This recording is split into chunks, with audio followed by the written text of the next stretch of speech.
Authors and Dragons!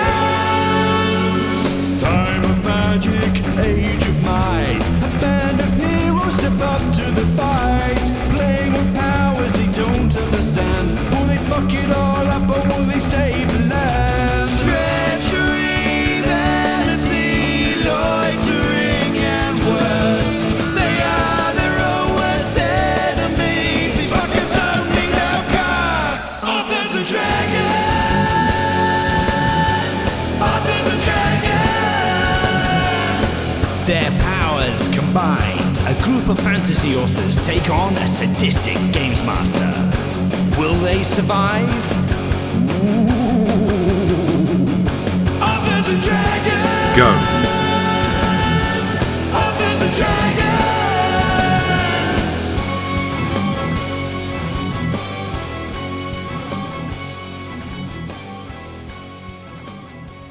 Hey everybody, I'm John Hartness, and I'll be playing the role of Fandingo the Fantastical, and hopefully not Fandingo the Fish Food. In real life, I'm the founder and publisher of Falstaff Books, and I write multiple series, including the Black Knight Chronicles, Quincy Harker Demon Hunter, and Bubba the Monster Hunter, the newest of which is... Oh, I don't remember the name of my own goddamn book. Fuck, I don't know. Move on. Next. Shit. Hi everyone, my name is Joseph Brassi. I play the role of Bjork Bjornsson, enthusiastic and violent barbarian. I was an author on the Mongoliad books. My Drifting Land series can be found from Angry Robot Books and everywhere books are sold, and I am the author of such non-existent titles as There is a Bug in My Ass. No, literally, there is a bug in my ass. Someone please get it out.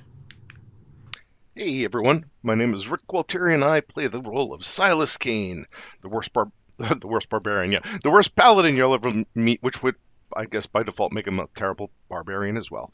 In real life, I write several series, but my latest release is on Kindle Vella. It is Boar War, a horror story set in the 1970s, starring a pimp named Kool-Aid. I mean, what's not to love there? Oh, yeah. Hello, friends. My name is Robert Bevan. I play the role of Klaus Richter, the notorious rogue. In real life, I write the Caverns and Creatures series of comedy fantasy novels and short stories, starting with the first book, Critical Failures. I also write many books in our Shingle series. Go get 'em. Oh, yeah. Hi there, my name is Steve Weverill, and I play Brandon Firemaster, Monk Daddy. In real life, I write such books as Everyone You Love Will Be Eaten by Wolves. Go check it out. Hey everybody, I am the shit steward of this lilting ship, the dungeon master to this ever-imperiled party. I am Drew Hayes, author of books such as NPCs, Superpowered, and the Fred the Vampire Accountant series, the latest of which, Posthumous Education, will be available on December 6th in print and ebook, and January 17th in audiobook form, so go scoop that up. And before we get into our adventures resuming, we have a very special announcement. That's right. Oh, shit. We're this far out, and we're already able to tell you that Authors and Dragons Con 2023 is in the works. It is planned. We have a venue. We have tickets up. It's all down there in the description for link-wise. It's going to be in Portland, Oregon, August 11th through 13th, 2023. We're going to be at the Courtyard by Marriott in Portland City Center. We're right in the downtown near all kinds of cool shit. Lots of fun places to eat, drink, see fun sights, attend our convention. Yeah, it's pretty fucking rad out of the gate. I am excited. I expect all of you to bring me birthday presents, since my birthday is the day I'll be flying home. I'm going to wear so much plaid, you wouldn't believe it. I'm going to try and go see the Rose Garden again. I expect you to bring me birthday presents as well. My birthday is in January, but, you're probably not going to see me in January, so bring my presents to the con. You can bring us all presents. Yeah, it's fine. Bring as many presents as you can fit in your sweaty little knapsack. Yeah, my birthday just passed, so bring some belated gifts there. Well, speaking of bringing things, I believe that when we last left off, there were some Abela spawn that wanted to bring the pain. Yeah? You guys like that? Uh-huh. As we if resume... we pretend to like it, will we live through this encounter? No. That's really more up to the Aboleth spawn than me. No, that But sucks. before we pick up, Bjorg, you managed to rip the bucket that was wedged on your head free and can officially roll initiative into combat. Yay! Where does the bucket go, Drew? That is an 11 for initiative for Bjorg. All right, Silas Kane, we are at the top of the initiative. Well, I guess I will scan for the Aboleth spawn since they're not being accommodating and popping up. So I will ready an action to shoot, and I guess I will scan the this quadrant. You're gonna scan the northwest quadrant? Yep. I forgot directions for a second there. All right. Silas is scanning the northwest quadrant for Aboleth spawn. Brandon Thighmaster. Well, hearing that disconcerting bellow, I can only assume that it is the victory screech of little Bromecvius. Oh yes, when we last left off, they had heard a tremendous bellow from the deep. That is my victorious boy coming up. Everything's going to be A-OK. Just a big Orby boy. He's a big Orby boy. Speaking of everything being A-OK, I assume that Gordon's fighting this Aboleth and he's fine. He's a giant snake, right? Who was? I think Fandango. Okay, Fandango's the one who went underwater and actually saw. I'm underwater with Fandango at the moment. Gotcha. Then Bodying him. you definitely see the giant snake kind of trading blows with the Aboleth spawn. Neither seems to have a definitive advantage. They're kind of going back and forth in a slugfest.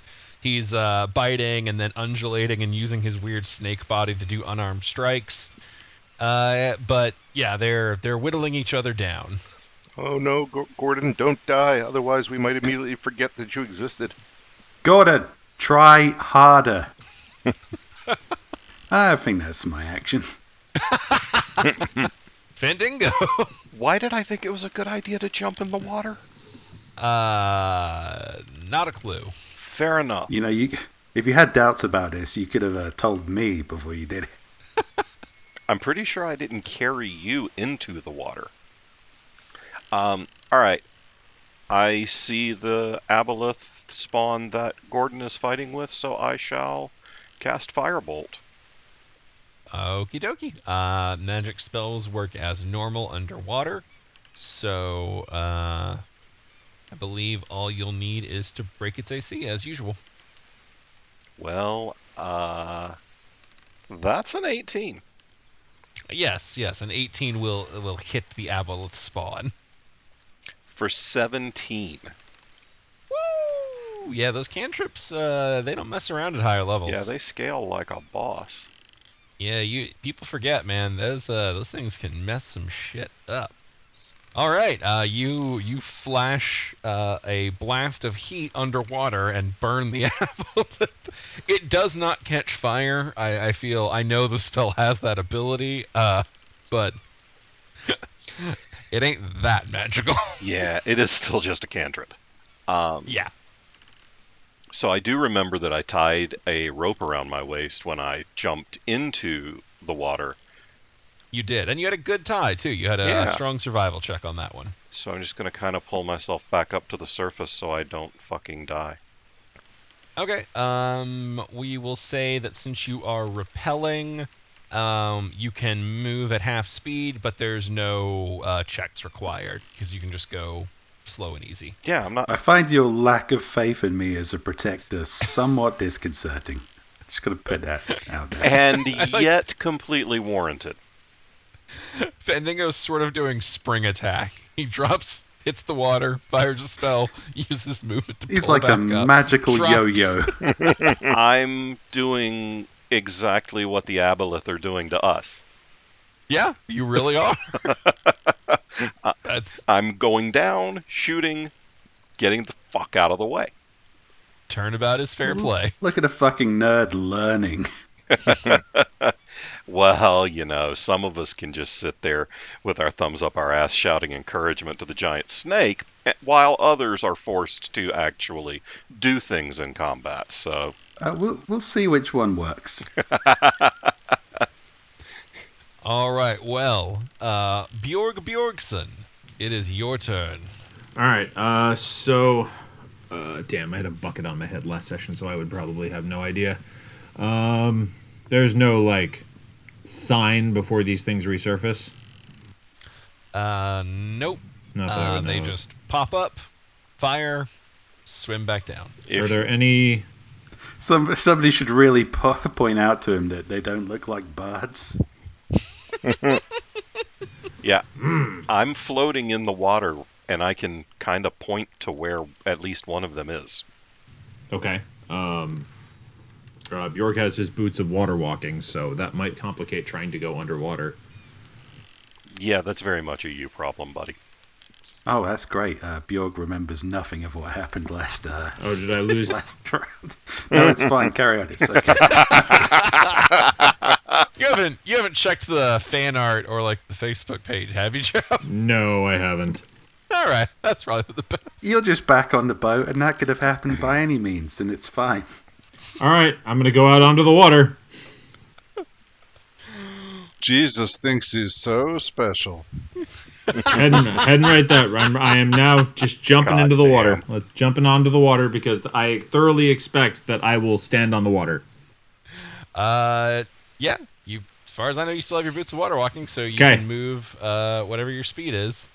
Yep. All right. I have moved to over here, which is theoretically above where Gordon is underwater. Can I see anything going on underneath me? Like, You can see some flashing and thrashing, but I think we established that y'all have sun on the water, so it's okay. you can roll a perception, but it's not easy to see below the waves. Yeah, I might roll perception. Actually, you know what? No. I'm gonna. If I ready an action, I can't ready an action to move and attack something that surfaces. I can only ready an action if something surfaces beside me, right? Correct. Okay. There might be things that let you do charges, but I think that's. I don't think I can do that. No. Okay, so I'm gonna wait but here. as far as your water walking boots go, you can just will those to stop working, and you'll sink. They're beneficial magical items. They sort of respond. I'm gonna wait. I'm gonna hold for the moment. Is Brandon underwater, or both Fandango and Brandon are underwater? Brandon is underwater. Fandango is partway up the boat. Oh, okay. And I'm pretty sure that I don't have any water breathing cast on me or anything like that. You do. I do. Oh, okay, that's right. Gordon casts water breathing on everyone. Oh, well, fuck that. I'm going under then. Dear Boots, I would like to drown now. I'm gonna, just like, Boots, drown! Boots, cast drown mode! We'll say that deactivating them is a free action, activating them is an action. Okay, going straight down. Can I see that spawny thing there? Yes, it is. Okay. Right on there. I would like to attack. If you've got the movement left to swim toward it, that's fine. I think Remember, so. You're at half. Oh, that's right. I do not have the movement, so I will prepare myself to attack. Okay, and FYI, because you are attacking with a melee weapon underwater, you are going to be at disadvantage. Disadvantage. Okay, that's fine. Yep. Bjorg, you should We looked that one up last time too. Bjorg, you should swim as deep as you can and then activate the boots to see what happens. There's a well I want to check out. That's honestly very tempting. That's also maybe the most forethought any of us have ever put into anything. Well, Klaus, it is your turn. Well, I'm gonna keep an eye on the southwest quadrant. Okie dokie.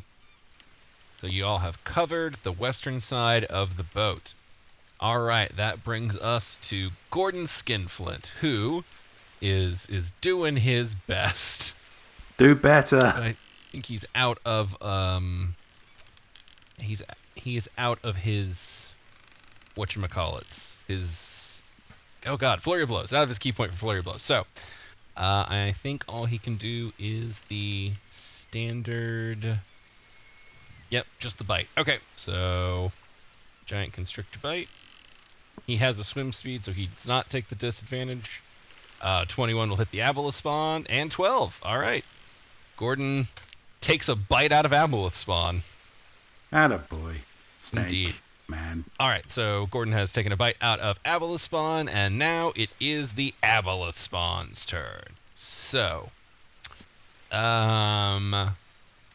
okay, we'll start with the one on the western side, since it will definitely be spotted, no matter which way it surfaces. We'll say, Silas, you're up first initiative, so we'll let you go first. Odds or evens? Odds. All right. So for this round, evens. The Abla spawn surfaces in Klaus's eye line. Klaus, you may take your ready to action and fire. Oh, snap. I'm sharpshootering. Oh, snap indeed. Alright, 23 minus 5 is 18 18 will hit. for 21 damage. Jeez. Nice. Nice. So you see this thing pop up, and you're immediately like, no! You shoot the hell out of it. It's gonna psychic lash you. Yeah, it's definitely. If it wasn't going to before, it is now. Alright. So going after Klaus with a psychic lash. I'm doubting an 11 is gonna do jack diddly. No, it does not. And that's Alrighty. a good thing, because that damage. Yeah, the damage is no joke. He is too intellectual for your psychic lashes. I know, right? Fandingo and Silas. Klaus, Read a book, Aboleth. the one on the eastern side is going to get a free shot here because no one covered this one. So we'll do a D3. Fandingo, Klaus, and Silas, you're all in view, so you're all viable targets. So we'll say 1 is Klaus, 2 is Silas, 3 is Fandingo. 3 is Fandingo. But you Good wish you'd choice. stayed underwater now. Well, piss. Well, he rolls a natural 1, so I think he's going to never be mind. okay. And a 19 to recover. And then it's the one who is going to smack Gordon around with his 2 tentacle attacks. So, first is a 21, and second is a 16. And Gordon, what is your AC in snake form? I don't think it's very great. He is a giant snake. He is. Oh boy, do you have any sort of bone? Nope. Sorry, Gordon. That is right on your AC, it looks like, so. That's the second one, so Gordon takes 15 damage. Gordon, The Gordon, slugfest you're not continues. listening. I specifically said do better. All right. So while Brandon Thighmaster is channeling a drunk dad in a Little League game, Silas Kane, it is your turn. I mean, same deal as before. Drew, you don't get top athletes with sober dads, all right? Oh, God, that's dark. yeah. And yet accurate. I had to take a sip of water from that one. Yeah, Good lord. yeah, I got nothing from that. Northwest Yeah, again. sure. All right. Brandon Thighmaster. All right, well, want something doing? I guess you got to do it yourself. I'm going to swim up to Ablith. I'm going to help out Gordon. Sorry, Gordon. I don't mean to humiliate you like this. And I'm going to take a swing. I'm going to take a couple of swings. All right. Remember, you are fighting at disadvantage. Okay, well, a 17 and a 12 probably don't do much. The 17 will hit. Ooh, in that case, I will use a key point to modify my damage with my radical technique ability. Okay, I think we figured out that these guys are susceptible to most damage. So I'm going to use Soaring Eagle Renounces Beta Cuck for an extra D12 thunder damage. God damn. Got the name. So that is 13 plus D12. Oh, 2. But it looked cool. So basically, what you all see is Brandon Thighmaster swing around and punch his fist through the Aboleth spawn's skull. And then, after he has clearly killed this thing, a small crackle of electricity pops between his hand. Huh? Actually, let me just say this with a clean take, because I'm going to put some like radical echo on this in the edit. Soaring Eagle renounces beta cuck. Okay, we can carry on now. Brandon, you have killed the shit out of this apple. Nice. You see, Gordon? Jesus. Who? Oh, he's the god of doing things correctly. Talking about Bjorg. All right. Well, after that impressive showing, Fandango, you are up. Well, I suppose I should. So, since I'm currently out of the water, I should have some sense of where the thing came up at. You saw where you can roll perception to see where it came up at. However, it is important to note they are not surfacing in the same spot every time. Reasonable. Well, then I'll drop underwater and roll perception to see if I can find the son of a bitch. All right. Drop down. You say you just let go as a free, and then roll me perception. There we go. 18. Yeah, it's not too far out from where you are. 30 feet. You can spot the underwater next Abel spawn. And in fact, it appears to be swimming up, sneaking up on your friends. Well, then I should firebolt that motherfucker. Go for it. Burn, bitch. Yeah, I think a 24 is probably alright. That'll hit. For 21. Okay, 21 damage. Once more, it does not catch fire. I'm gonna keep trying. That's the spirit of magic, baby. That's right. All right, Bjorg. All right. So the aboleth I was nearest to is dead. Yes. Okay. I'm gonna. All right. I'm curious now. I'm gonna turn back on the water walking function and see what happens. You begin slowly Damn drifting it. up toward the surface at a rate of about, we'll say 10 feet per turn. Shit. Okay. I'll swim back up to the surface. I thought that was going to be a lot cooler. Yeah. So did I. I thought I'd have a free bungee jump. I mean, in fairness, you tested it with no momentum and at the very top of the ocean. That's true. I will have to go deeper next time, like Leo DiCaprio says. All right. So, using the boots of water walking, can I see any of these? Can I see that other spawn over there? Like, No, once Okay. you are above the water, it's much Okay. harder to see because of the Okay. light. well, fuck baskets. I don't know. I guess I will just walk to a generally more middling area, 10 feet this way, and just wait. All right. Just casually strolling along the ocean. All right, after Bjorg is Klaus. All right, I've been looking into some things. Well, what I'm going to do, and I guess it'll come into play later, but yeah, I'm gonna. Silas has the northwest still covered, correct? Yeah. All right. I'm gonna continue readying in the southwest, but I'm also going to hide since they can't see me because they're underwater. Okay. Roll me a stealth check. 21. Okay. You have tucked down behind the rails. Now, you realize that the railing is not a perfect thing. Like, in order for you to be able to see out, you have to be able to see in. Well, I'm doing my best, yeah.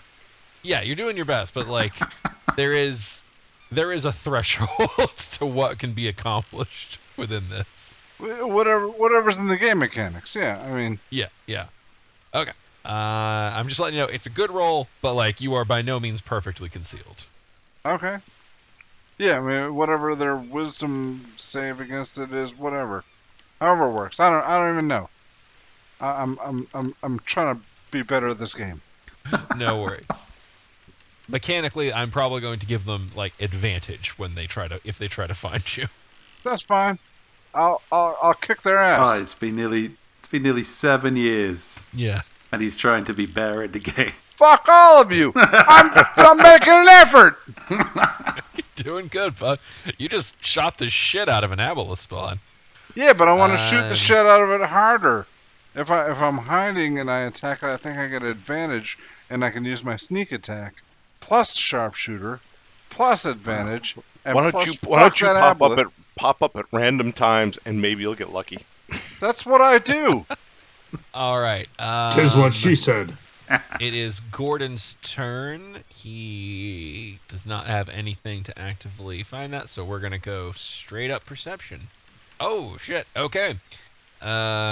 Gordon immediately begins swimming in this direction. Yeah, he burned his perception. Okay, that is his turn, and now it is Abela Spawn's turn. We let Silas call last time. Klaus, you're up. Evens or odds? Odds. Odds, okay. Evens. It is going to surface in the northwestern portion of the map. All right. So, Silas. Both of these are coming in with sharpshooter. All right, so that is a 23 and a crit. Those will both hit. Okay.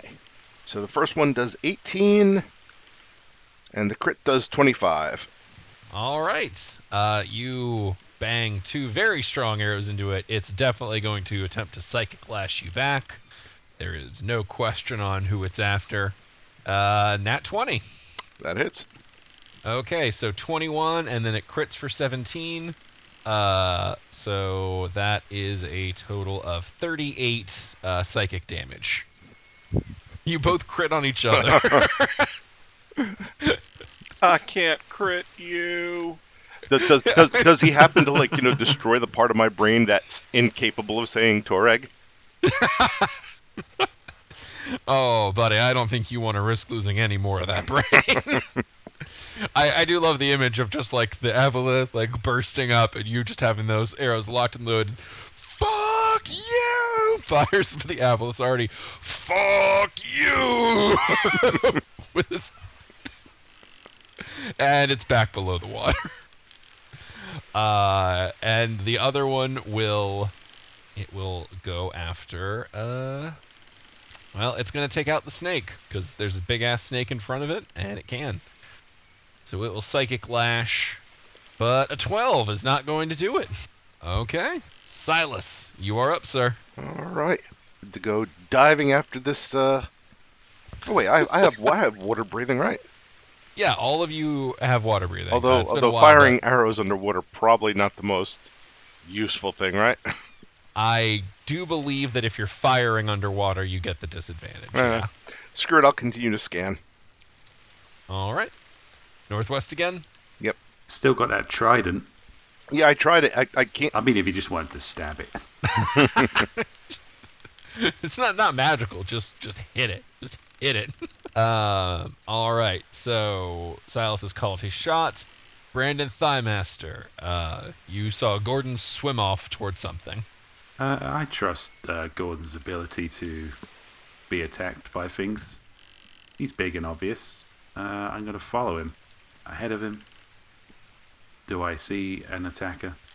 We'll say you can have a quick perception. Do remember you're moving at half speed unless you have any sort of water swimming speed abilities as a monk. Well, that was... No, 25. Yeah, that is half my speed. Oh yeah, monk speed's still good. Okay, I'll roll a perception then. 21. Yeah, you definitely see it. It's right there. It disrupted the water a second ago by blasting at Gordon with its psychic waves, so you can see it, and you can even try to punch it. In that case, I will try to punch it. You've still got the viscera of the last one clinging to your arm. Unarmed strike. Blammo. Save that. I can make pants. 11 and 12. They don't have great ACs, but they have better ACs than that. Well, I'm going to burn a key point to use Flurry of Blows and just thrash manically at this thing. Just like the seaweed. Ew, ew, ew. 24 and 11. The 24 will hit. 4. 8 damage. All right. And with that, it's still alive. How rude. But Fandango, maybe you can change all that. I'm definitely going to give it my best shot. So let's throw a firebolt at it. That looks like a 26. You know, it's funny. It looks like a 26 because I think it is a 26, and it's also a hit. For 22. Okay, so Brandon Thighmaster, you swing 4 times and kind of softly connect once, and you're feeling feeling all right about yourself, and then just from slightly above, zipping through the water, comes a streak of red that hits this thing in the throat, and you don't know if it hits like a pus sac or an air pocket or what, but basically the head detonates. There's just a true fountain of blood that explodes upward in fire and viscera, spraying out of the water like a majestic whale spraying from its blowhole, except it's aboleth spawn guts. True, all I saw was I slapped this thing and it exploded. Which is exactly what I'm going to tell anyone who asked. Except, in your heart of hearts, you know that Fandingo just went bardcore on this motherfucker. How long have I been playing this character? You know exactly what I believe in my heart of hearts. Yeah, I just really wanted... Self-reflection is not the reflection Brandon's about. I just really wanted to say bardcore. Gordon, did you see that? I slapped that bitch so hard he exploded. You could learn a thing or two, Gordon, if you just paid attention. Bjornson. Okay, so Brandon was underwater that whole time. Yeah, I just swam. Correct. Damn it, there's nothing alive over here except us. Bjorg is You going don't know that. You're on top of I was it. going to say, I get hit with welcome. another one of those brain... There might be fish. Bjorg is gonna frown sadly and just start sinking. Truly a barbarian problem. Da-na-na, blah, blah, blah, blah, blah. Yeah, basically. Northman problems. Yeah. You sink down to find a very... Or actually, Bjork, I will say, I did say it sprayed up out of the water. So as you're standing on the water, you see a font of brain matter and goo and aboleth blood just shoot up out of the water, spraying several feet away. Atta good boy, Brandon. God damn it!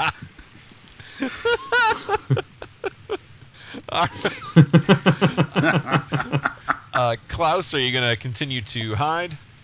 Yeah, do I need another roll, or... Nah, well, nothing's really contested, so All right. we'll just let it ride. I am continuing to hide and scan the southwest quadrant. Cool deal. Okay, that brings us to Gordon, who will throw out another perception to see if he can find any more of these aboleths. He is contractually bound to be useful. 25. Nope. Starts heading for the ship. He double moves and slithers up on there. Yeah, you go back to whatever it is you're doing now. This is all under control. All right. It is aboleth spawn turn. So I think we're back to Silas for calling it. Evens or odds? Evens. Evens. All right. It once again surfaces in the northwest section. I'll teach you to fillet my brain. 2 sharpshooters coming in. All right, one is almost certainly a miss. That's only an 11. But the other is 27. All right. Go ahead and roll damage on the 27. 18. All right. I'll let you flavor this one up. It had 3 hit points. It gets hit by an arrow and dies. All right. It's an I'm not fucking Hawkeye here from the Avengers. Man, I can't wait to read those fucking bill books. Alright, pulling back on the string with that extra little oomph for sharpshooter, you let fly with a fucking forceful arrow that does that ripple thing over the water. You can kind of see it moving, and it hits and it sprays fucking through the aboleth spawn, takes it in the neck, tears out the other side, leaving a streak of red through the air. Drew, I prefer that Silas just gave it the most mundane death possible, just to humiliate it. He shot like a pinky finger off. Went there, now you're dead. Lay down. Lay down. All right. Aboleth spawn is dead, and I need everyone to roll me perceptions again. All right. Silas rolls a 19. Klaus rolls a 20. Bjorg rolls an 18. Brandon Firemaster is still very impressed with himself and rolls a 6. Fandingo is less impressed with Brandon, but still pretty impressed with himself and rolls a 12. All right. So with the 12, I think you're the only one. You and Gordon are the only ones below 15, Fandango. So with the 12, you will both get there is another bellow that kind of rises up from the deeps. This one a little louder and a little closer. The folks who did 18, 19, 20, so Klaus, Silas, and Bjorg, you will all notice that the seas are starting to get choppy, as if whatever's rising is doing so with enough force to kind of disturb the ocean up top. I don't like this. Actually, can Bjorg see anything from underwater? You all can see a dark shape rising below, but that is all that you have been able to discern. So I like fighting dark shapes. They're vague and indistinct and easier to kill. Racist. Not like that, you fucker! I'm just gonna be the one to say it this time. God damn it. Let's start reaching All behind for some more invisible arrows of Toreg. I was gonna say, Silas Kane, you have a round. What side is it coming up on? All sides? Think bigger. All right, does it look close enough to shoot? I mean, you can try, but I don't think if bullets can't go that far down into water, even magic arrows aren't going to pierce that well. All right, well, I'm going to stand on the edge here with my arrows knocked and waiting for it to come up, and I'm gonna try saying Toreg, since I almost had it that last time, but I kind of screwed it up because I accidentally saved Klaus, which I really shouldn't have done. But this time, I'm not saving Klaus. The stubborn refusal to learn lessons is what we have instead of character growth. That is what defines A&D, really. All right, Brandon Thighmaster. Well, everything's groovy. I'm going to dolphin up to the surface, use my monk ability to just hop onto the boat. And then, I've got to dry off, so I may as well transform that into a vigorous sports massage, which will give me healing to 2 times my monk level and a charisma roll. So, at the cost of a key point. 19 plus 22. I'm basically at full again. All right. After Brandon, we have Fendingo. I guess I'll just... The aquatic asticle. I think I'll just climb up the rope onto the boat. Okay, you can double move your way right up to the top. Boop. Hi. Gordon, you're a little scalier than normal. At least you don't sound like that Mr. Fister snake. You mean the world's most beloved host? No, Yes, no, I meant at least you don't sound like him. No, I meant the snake. The world's most beloved host. All right. Bjorg, you're up, sir. Alright, so there's just a giant shape moving up from beneath me? Yep. A giant shape that's letting out like huge wails that are shakingly loud and, making the sea churn. Shit, can I tell anything about it other than the fact that it's just indistinct and huge? No, the fact that you're looking down into the darker depths of the water means an 18 perception is only going to give you that. Alright. Okay, Bjorg is going to swim back to the boat, or let himself come up the top of the water. He's going to go back to the boat and hang onto the edge instead of getting into the boat. And he's going to draw his sword and just point it down. Fuck thee! A rudimentary but effective understanding of physics. Yeah. It's down, I'm up! We're gonna make this happen. The aboleth is down. It's like a cactus with one spine. Klaus, it is your turn.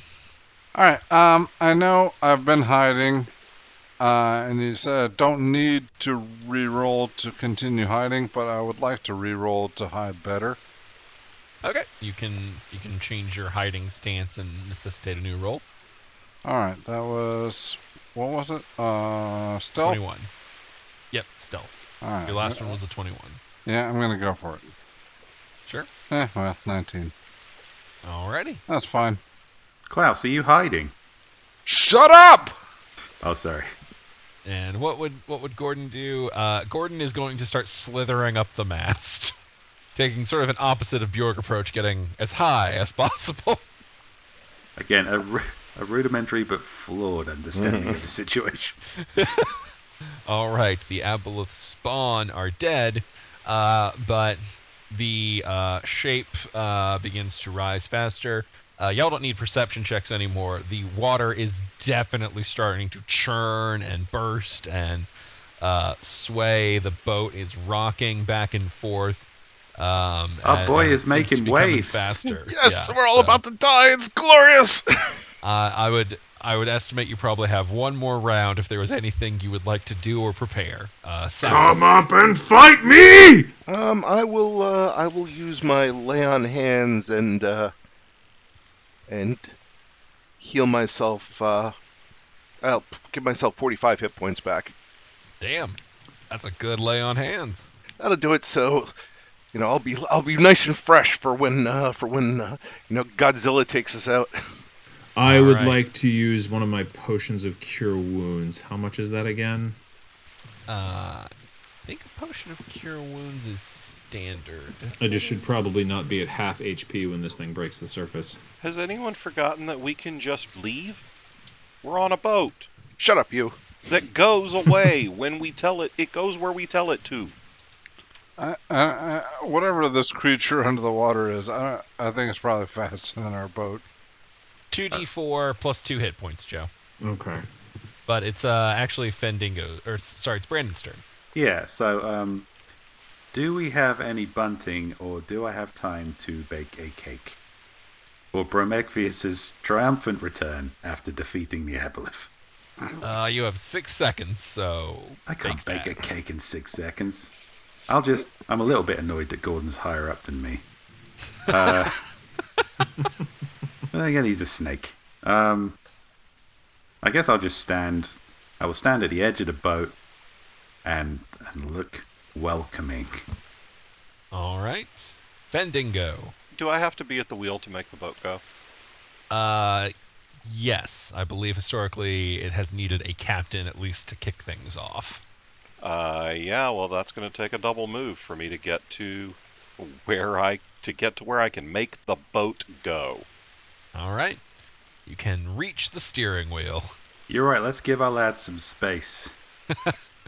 Bjorg, you said you wanted to down a potion. Yep. Brings me up to 70.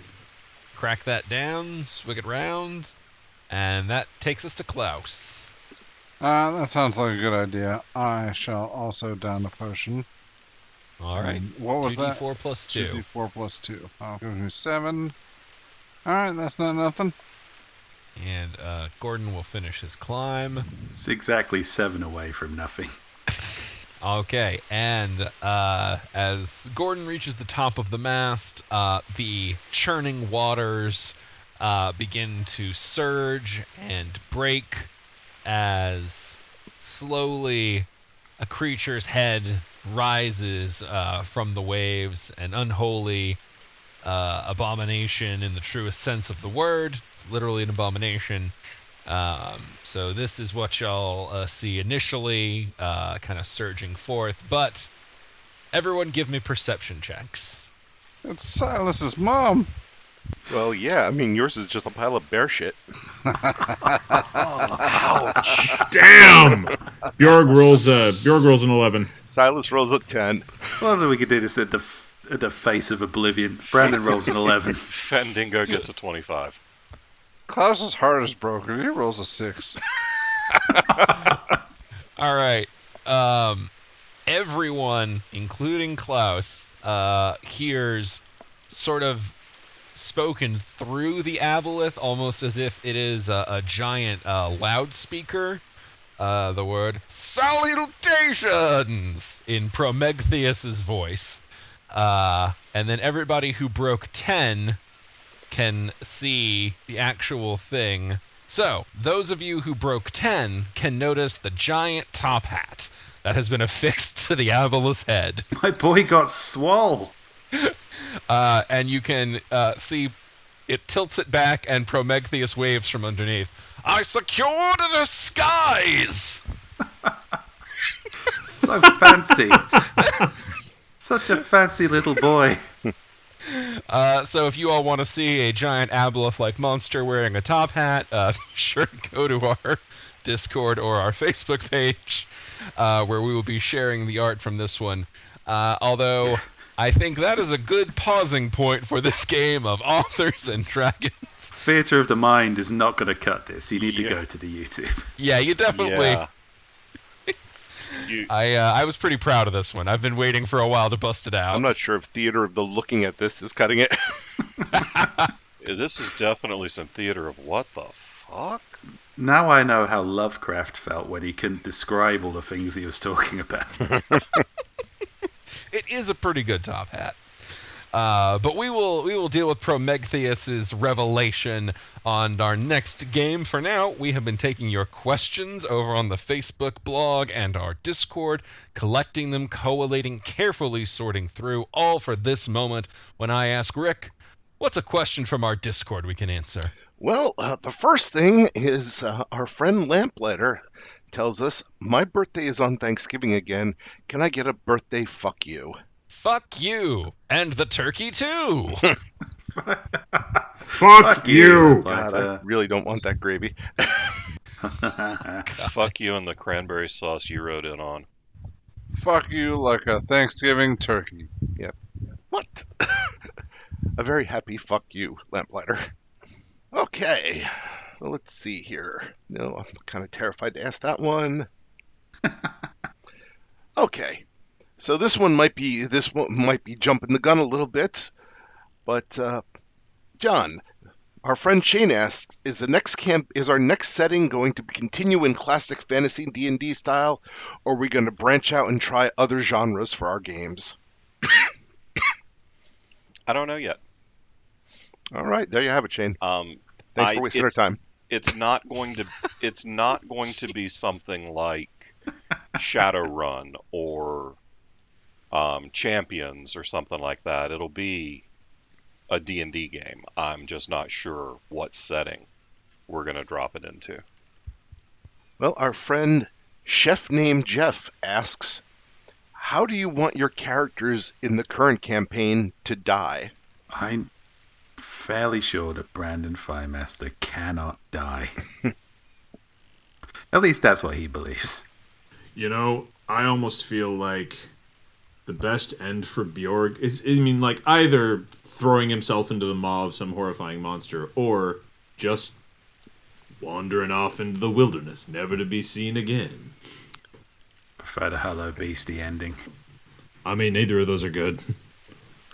I think Silas's perfect ending would be converting the world to the worship of Toreg, and then Toreg coming down and showing up and just screaming, not good enough, and just melting him right there and then.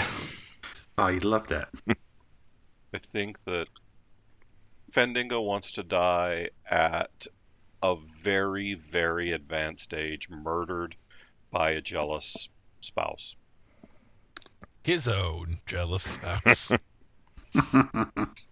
There was some, I don't know, some old Greek guy who died laughing while he watched a mule drink wine. Klaus would like to die laughing while watching Silas suck somebody's dick.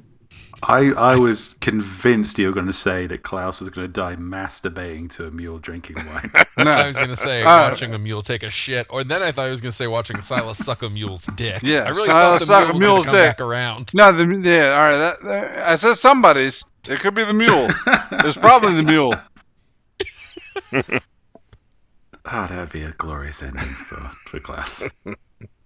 And Silas. Or alternatively, find out the secrets at the well, but then not have enough air to come back up. Imagine if he got to the bottom of that well and it's just Silas sucking off a mule. There you go. That's everything. Perfect. Yeah. Perfect. True, this has to happen. I mean, you can take all the shrooms and imagery you want, but you can make it manifest. This sounds like that Stephen King ending. It's like, turn off the podcast now, unless you really want to know how it ends. You get to the bottom of the well and Silas is just sucking off a mule. Still better than the other one. Yeah. Here's something good. Our friend Paladin Steve asks, what is something positive that's going on for you right now? Ominous silence. I don't want to take the obvious one, but I'm pretty fucking excited about A&D Con. A&D Con. I know we hit it at the top, but I don't think we've ever been able to like roll things out this early. I'm super jazzed about the location. I love where we are. I love Portland as a whole. I love some of the stuff we've got kind of in the works that can't talk about yet, obviously, but yeah, I mean, I am so fucking jazzed for this. I finished a book in October, and as soon as it's done with edits, it's going to my agent, so I'm pretty jazzed about that. I'm also excited about, I know that a bunch of people, it's not great for everybody, but I'm actually honestly pretty excited about the holidays this year. I am a Christmas spirit guy. Boo Christmas. Yay, A&D Con. Yes, A&D Con as well. Which Which we call August Christmas. So we decorated our 12-foot skeleton for Thanksgiving, and I attached this hat to its head by putting this circle of this Velcro tape around its head.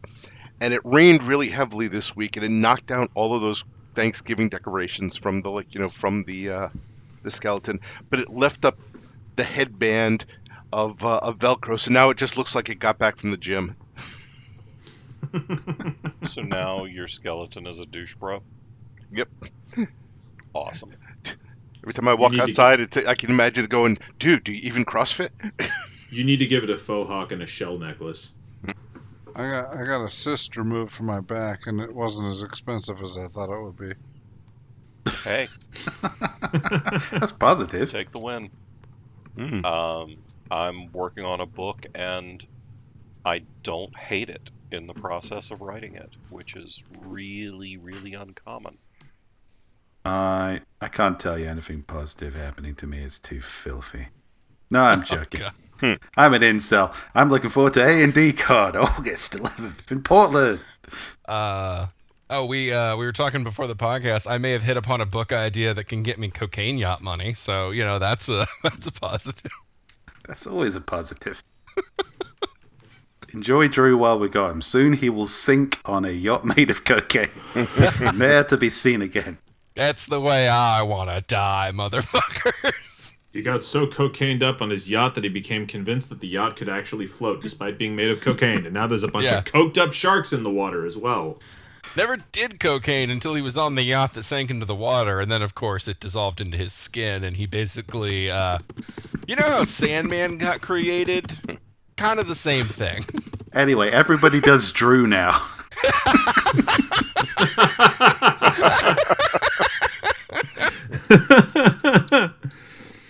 Coke Man.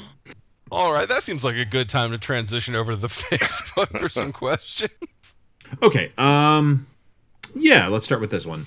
So our friend Daniel says, we already know Joe listens to the Adventure Zone since he told us he dressed up as Duck. What other podcasts, actual play or otherwise, do y'all listen to? Ooh. I used to listen to the Adventure Zone. I think it got less funny, but it's still great. Those guys are great. I can't tell you the podcast I listen to. It's too problematic. It's got the word "cum" in the title, and no one should listen to it. There you go. I won't tell you either, because I only listen to it because Steve made me, and he doesn't want me to say it. We're not allowed to say it. No one's allowed to listen to the podcast. I have no fucking idea what they're talking about. And you shouldn't. I listen to Morbid, which is a true crime podcast. And sometimes I listen to Southern Fried True Crime. And there's a couple of wrestling podcasts and a couple of... Can I just stop you, John? Because that true crime sounds delicious. It's... Yeah. Yeah, it is. And there's a couple of Magic the Gathering podcasts. I don't listen to any of them, religiously, like I don't miss an episode or whatever. But when I'm driving to conventions, which is all the damn time, gives me something to do.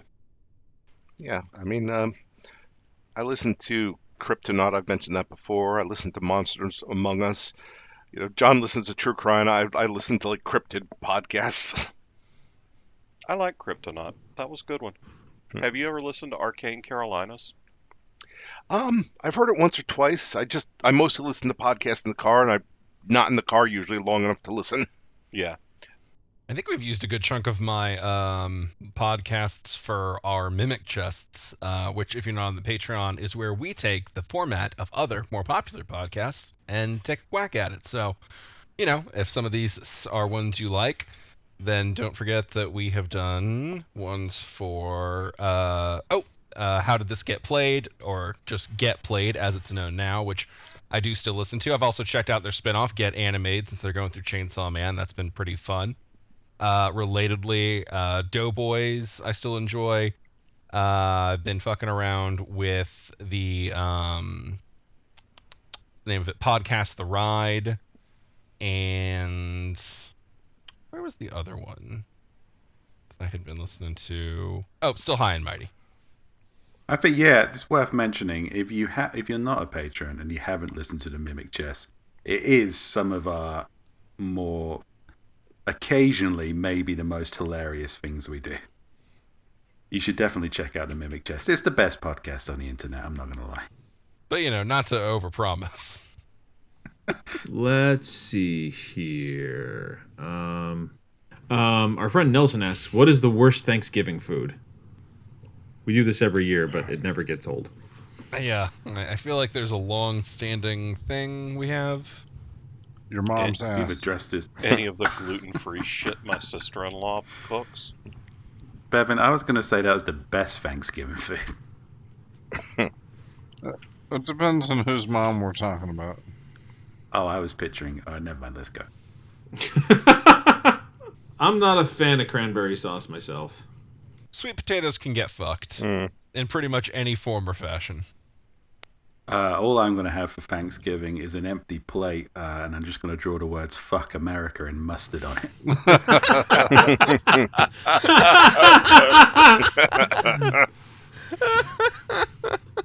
As I do every year. Believe me, this question segs nicely into the next one, so... I don't know any Thanksgiving food I don't like. I love mashed potatoes, but goddamn, I hate when somebody makes them and they're lumpy as fuck. You're gonna make mashed potatoes, make them right. I like them lumpy. Oh, you know what? My stepson has recently gone dairy-free, and I tried to make mashed potatoes with lactose-free milk. My God, that was awful. Oh yeah, that sounds rough. Oh, I yeah. just take Lactaid. Yeah, I need a better substitute. That was a bad move. Just beat the potatoes with a hammer more. I don't think that beats the milk out of it. No, lumpy wasn't a Flavor. problem. It's squishy. Yeah. I will say, sous videing for mashed potatoes, very handy. You can just dice them big, throw them in, add your cream, your butter, your seasonings, seal the bag, cook them for a while, and then you just run them bitches through a hand mixer, and bam, you got mashed potatoes done, and they're soft and easy. I mean, just do them the traditional way. It's not that difficult. I have one of those stupid I have one of those stupid mashers, the ones that you look at and you're like, there's no way these are gonna make creamy mashed potatoes, and I can make creamy fucking mashed potatoes. Oh, 100%. I like The old way is the good. old-fashioned way because it gives me an excuse to be doing something, and I can spend a lot of time just mashing those potatoes while everyone else is doing something more useful and technical. If you're trying to coordinate a dozen things at once, as often happens on Thanksgiving, that's when the sous vide comes in handy, because you can kind of set it, forget it, and then come back when you're ready. Oh, you just take the masher up and down like it's a mule dick. I hate to sound like a Luddite, but it sounds like it's taking my job. I got one job, Jerry. Don't take it away from me. Well, I have an interesting next question that segs into this nicely. What Thanksgiving foods would you like to give Steve to try? From our friend Matthew. Any of the gluten-free None of these shit foods that are my exotic. sister-in-law makes. Someone's mom's ass. Yeah, I was going to say, Steve's from the UK. He doesn't know what traditional Thanksgiving foods are, so we could just make shit up. It's like, here's some like, pickled eel rectums. I No, feel that- like It's from I England. feel like our there is, Thanksgiving Delicacy, dinner. Rick. I feel like there is honestly some great Americana education to be found in bringing Steve to one of our houses and frying a turkey in the most unsafe manner possible. Jesus. Yeah, I'm all for dangerous explosions of dead animals. Don't worry, those third-degree burns will heal just in time for next Thanksgiving. Yeah. I'm always thankful I'm not dead in a fire, so... It's just simple. You just get a bird that is way too large for your cauldron of oil, lower it into it, and watch your lawn burn down. Oh, no, do it while it's frozen as well. Oh yeah, that's right. Because doesn't it? Yeah, yeah. I mean, if you're really, really want to get into it. So I'm not feeling thankful enough. Let's make dinner apocalyptic. Steve, we've talked about this before. Have you ever tried pumpkin pie? I tried pumpkin pie. No, I tried pumpkin bread. No, that's not the same thing That at is all. not the same thing. Not the man. same thing. I'm not a pumpkin pie defender, but it's not bread. I recently carved a pumpkin, and all I could think was, what kind of fucking maniac eats this bullshit? Yeah. All right, we had this discussion like 8 I years know, I ago. got get it. Yeah, I got get This it, is doing not. it. That's my answer. This is what This is what I will serve Steve. I got to tell you, and he I got will to tell you a change story, his tune. and hopefully you'll understand where I'm coming from. I don't give a When I fuck was- about your story. When I was young, I know what pumpkin pie is. When I was young, I had a granny who used to make us like a homemade soup, and it was really good. I also had a cousin who was a dick, and my granny had recently gone into surgery, and she'd had a colostomy bag fitted. So while we were eating the soup, my cousin did this very convincing pantomime of squeezing a colostomy bag into the bowl, and I couldn't eat the soup again. And so every time you give me a pumpkin product, it is the equivalent of that, because I've seen the horror that is the pumpkin, and I cannot enjoy any of its byproducts anymore. Alright, Much like that colostomy bag, you're full of shit. Look, that I've just explained my anti-pumpkin origin story to you. Just a little bit of empathy, Bevan. That's all I'm asking Nope, for. not an ounce. You will have pumpkin pie, and you will change your tune. What you can get is the next question. Joe, Okay, all right. let's do last question. I like to think people are thankful that I told that story. Sorry, Drew. Are things getting a little too real for you? No, we're just running up on time. Okay, just above table here, or below table, whatever. Do you? I thought honestly someone was going to talk about jacking off in the pumpkin pie, so that was pretty light by our standards. Well, we'll leave it till next year. Yeah. Do you want me to do what's your favorite Thanksgiving story, or like something like what's your D&D character's favorite food, or some shit like that? I don't want to ask what everyone's favorite Thanksgiving story is if nobody has anything funny. Yeah, I can't think. I mean, I have one Thanksgiving story. Yeah, I just gave you my best Thanksgiving Yeah. story. I have a super Okay. depressing Thanksgiving story, so we don't want that. Okay. Yeah, let's go with the character food one. That Okay. seems- All right. Our friend Melanie asks, "What is your D&D character's favorite food?" Oh, we've got more than one D&D character now, so... Normally We can with do them for each. Brandon, it's just protein. That's his favorite food. I can't come out yet. With Stan Dandy Liver, I'm going to say a glazed ham. A glazed ham in a bucket of red wine.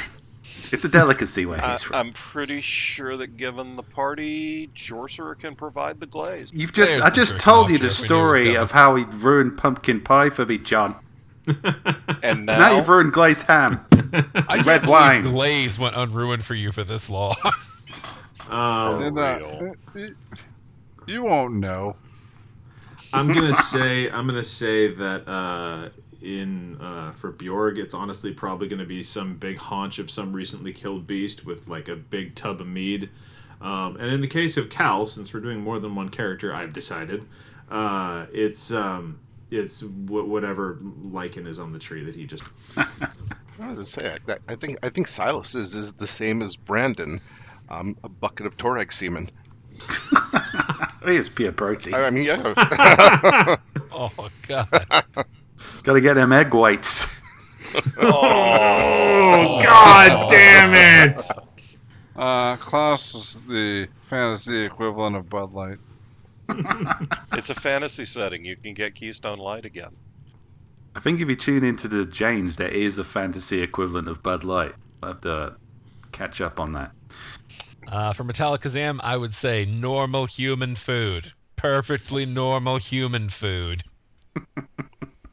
Fendingo would... drugs. Yeah, just drugs. Yeah. And I asked really Al, want- but he just told me to fuck off and hit me in the balls. So, I guess Al doesn't like anything. Reasonable. I really want a glazed ham now and some red wine. Well, you can make that happen, sir. You just have to embrace that Thanksgiving spirit that you've rebuked so hard. The next convention, you bring a ham sandwich, and I shall glaze it for you. And if you want to see that, be sure to join us for Office and Dragons Con in Portland, August 11th. Bring your own sandwich. And if enough of you buy tickets early, we promise not to let that happen. Oh my God, I thought you were going to go the other way. I only have so much I'm glaze. not taking that kind of responsibility for Bob. I've broken promises for so many years. If you book your ticket early enough, I promise I will come in every other sandwich. No! Someone's gonna bring us a big bottle of frozen egg whites. I only promise Steve's sandwich. You know, I have so much to give. Steve is gonna be very paranoid anytime he has to eat the sandwiches. I'm not eating anything that doesn't come out of a packet while I'm over there. He's just gonna eat space food. What makes you think we can't glue that shit back together? Oh no. All right, y'all. I think that's all for what we're gonna do this week on Office and Dragons Con, August 11th. Yeah. Maybe pretend we didn't have this last bit of promo. Get your tickets now. We'll hopefully see you in Portland. Until next time. Bye. To the future.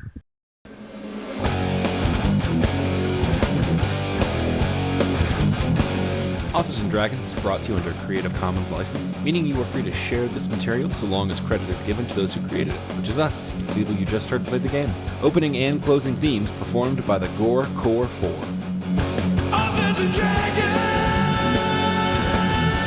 Authors and Dragons!